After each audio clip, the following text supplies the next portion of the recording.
Star plus के serial Anupama में जहां टीटू और डिम्पी की शादी हो रही है, चारों तरफ खुशियों का माहौल है। सभी लोग शादी को खूब एंजॉय कर रहे हैं। वहीं वनराज अपनी ही प्लानिंग में लगा है। वो फ़ोन करके कुछ ऐसा प्लान कर रहा है ताकि टीटू और डिम्पी की शादी रुक जाए। और तभी वनराज के कहने पर टीटू की माँ अचानक से वहाँ टपक पड़ती है। टीटू अपनी माँ को देखकर बहुत इमोशनल हो जाता है। डिम्पी भी ये देखकर हैरान हो जाती है कि आखिर ये औरत कौन है जिसको देखकर टीटू उसकी तरफ दौड़ा है। अनुपमा और बाकी सब लोग भी चुपचाप देखते रह जाते हैं। आखिर ऐसा कौन है जिसको टीटू ने पहले तो शादी में नहीं बुलाया, लेकिन फिर उसने अपना गठबंधन तोड़कर भी जा कर के इस औरत को गले लगा लिया। डिम्पी को इस बात का बुरा लगता है, वो चौंक भी जाती है।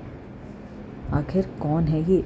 तब टीटू सबको बताता है कि ये एक औरत कोई और नहीं बल्कि उसकी सगी माँ है। अब सवाल बहुत सारे हैं। सगी माँ है तो अब तक क्यों नहीं थी?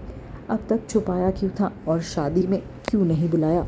सारे सवालों के जवाब अब टीटू को देने पड़ेंगे। साथ ही वनराज ने एक बहुत बड़ा इल्ज़ाम उस पर लगाया है।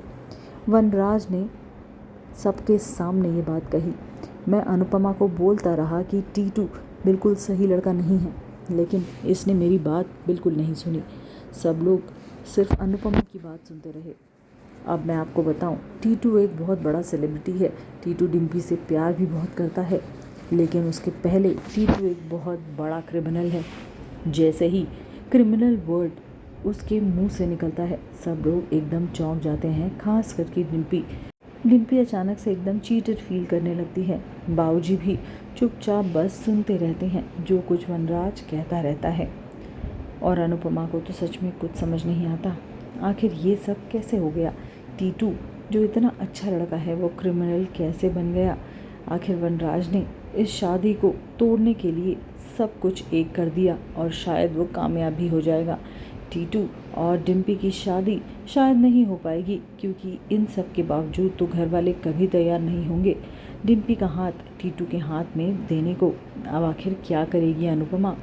आप सबको क्या लगता है हमें कमेंट सेक्शन में लिख के ज़रूर बताइएगा। इस सीरियल से जुड़े रहने के लिए हमारे चैनल को फॉलो ज़रूर करें।